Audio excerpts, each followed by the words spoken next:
എല്ലാവർക്കും നമസ്കാരം. നമുക്കിന്ന് ഒരു ഇടിയപ്പം തയ്യാറാക്കിയാലോ? അരിപ്പൊടി വീട്ടിലില്ലായിരുന്നുകൊണ്ട് നിങ്ങൾ ആരും വിഷമിക്കേണ്ട. ഈ വീഡിയോ നിങ്ങൾ കണ്ടോളൂ. എളുപ്പത്തിൽ നിങ്ങൾക്ക് ഇടിയപ്പം ഉണ്ടാക്കിയെടുക്കാം.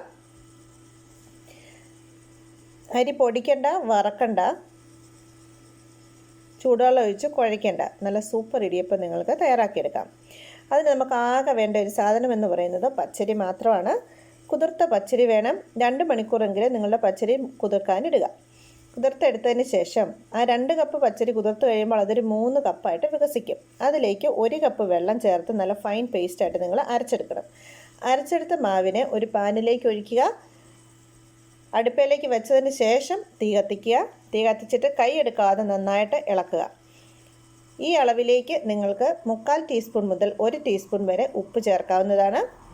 നന്നായിട്ട് ഇളക്കി അരി ഒന്ന് കുറുകി വരുന്ന സമയത്ത്, ഈ മാവ് ഒന്ന് കുറുകി വരുന്ന സമയത്ത് 1 ടേബിൾ സ്പൂൺ എണ്ണ ഒഴിച്ചു കൊടുക്കുക. ഏതെങ്കിലും എണ്ണ ഒഴിച്ചു കൊടുക്കുക. നന്നായിട്ട് പെട്ടെന്ന് തന്നെ നിങ്ങളുടെ അരി ഉരുണ്ട് ഒരു കട്ടയായിട്ട് വരുന്നതായിരിക്കും. ആ സമയത്ത് തീ കുറച്ചിട്ട് വേണം നിങ്ങൾ ഈ മാവ് കുഴച്ചെടുക്കാനായിട്ട്. ഫുൾ തീയിലിട്ട് ചെയ്ത് കഴിഞ്ഞാൽ പെട്ടെന്ന് തന്നെ ഇത് അടുക്കി പിടിക്കാൻ ചാൻസ് ഉണ്ട്. അതുകൊണ്ട് തീ കുറച്ചിട്ട് നിങ്ങൾ ഇളക്കിയെടുക്കുക. ഇളക്കിയെടുത്ത് ഈ മാവിനെ പെട്ടെന്ന് തന്നെ കൈകൊണ്ട് നന്നായിട്ടൊന്ന് ഒരു 2 മിനിറ്റ് നേരം കുഴയ്ക്കുക. സാധാരണ ഇടിയപ്പം ഉണ്ടാക്കുന്നത് പോലെ മാവ് ഉരുട്ടി അച്ചിലേക്കിട്ട് നിങ്ങൾക്ക് ഇടിയപ്പം പിഴിഞ്ഞെടുത്ത് ആവിയിൽ വേവിച്ചെടുക്കുക. ആവിയിൽ വേവിക്കുന്ന സമയത്ത് നമ്മൾ മറ്റ് വാട്ടിക്കുഴച്ചുണ്ടാക്കുന്ന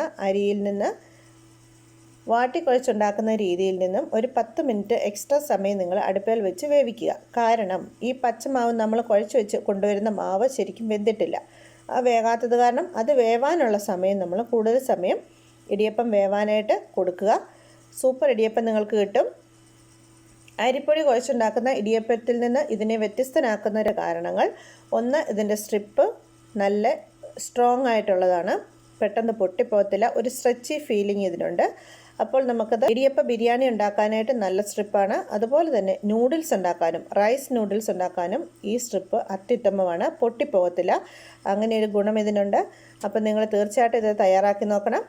ഞാൻ ഇന്ന് ഹസ്ബൻഡിന് ബ്രേക്ക്ഫാസ്റ്റിന് ഈ ഇടിയപ്പത്തിൻ്റെ നൂഡിൽസാണ് ഉണ്ടാക്കി കൊടുത്തു വിട്ടിരിക്കുന്നത്.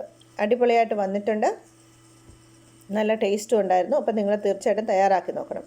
അപ്പോൾ ഞാൻ ഈ ചെയ്തതിൽ നിന്ന് വ്യത്യാസമായിട്ട് ഒരു കാര്യം പറയാനായിട്ടുള്ളത്: മാവ് നിങ്ങൾ 1 കപ്പ് വെള്ളം ഒഴിച്ച് അരച്ചെടുത്തതിന് ശേഷം വീണ്ടും 1 കപ്പ് തണുത്ത വെള്ളം കൂടി ഒഴിച്ച് നന്നായിട്ട് മിക്സ് ചെയ്തതിന് ശേഷം നിങ്ങൾ അടുപ്പേ വെച്ച് കുറുക്കിയെടുക്കുകയാണെങ്കിൽ നിങ്ങൾക്ക് മാവ് ഇച്ചിരും കൂടെ വെന്ത് കിട്ടും. അത് മാത്രം ശ്രദ്ധിച്ചാൽ മതി, വേറൊരു വ്യത്യാസവും ഇല്ല. നിങ്ങൾ ചെയ്ത് നോക്കുക. ഇഷ്ടപ്പെട്ടെങ്കിൽ ഈ ചാനൽ സബ്സ്ക്രൈബ് ചെയ്യാനും ലൈക്ക് ചെയ്യാനും ഷെയർ ചെയ്യാനും മറക്കരുത്.